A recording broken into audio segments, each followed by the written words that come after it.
Questa mattina l'audizione di Ida Carmina e Salvatore Martello, sindaci di Porto Empedocle e Lampedusa, in videocollegamento alla riunione del Comitato parlamentare di controllo sull'attuazione dell'accordo di Schengen. I primi cittadini delle due realtà agrigentine che rappresentano la prima frontiera per il fenomeno migratorio hanno parlato delle problematiche che sono tenuti ad affrontare quotidianamente in un contesto sociale e sanitario di assoluta emergenza.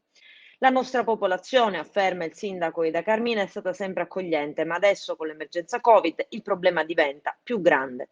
Questi sbarchi mettono in pericolo la nostra popolazione. Ed ancora prosegue il sindaco di Porto Empedocle, tutti noi siamo soggetti a restrizioni delle libertà personali, siamo chiusi in casa e assistiamo a scene in cui i migranti, ospitati peraltro in strutture non adeguate e senza vigilanza, non rispettano le regole. Queste devono valere per tutti, altrimenti si viene a creare una situazione di allarme sociale, come peraltro avvenuto negli scorsi giorni.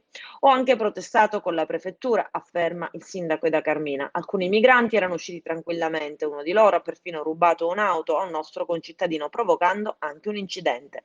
Mancano le strutture idonee, manca la vigilanza, non si può gestire il fenomeno migratorio. E dopo da Carmina a parlare è stato Toto Martello, sindaco di Lampedusa. Il fenomeno dei migranti non è finito, anzi continua, dice. C'era, ci sarà, c'è sempre stato. Il problema è che questa emergenza sanitaria crea una confusione di ruoli, scarsa conoscenza delle regole, scarsa percezione del problema. Abbiamo 115 migranti a fronte dei 96 posti nell'hotspot. La gente è venuta sotto il comune a manifestare chiedendo perché ci fosse un trattamento diverso tra i residenti, che vengono multati se escono, e i migranti invece girano liberamente. Ed ancora, continua Martello, il problema è di ordine pubblico che siamo riusciti a contenere per fortuna, ma manca la vigilanza. Bisogna controllare.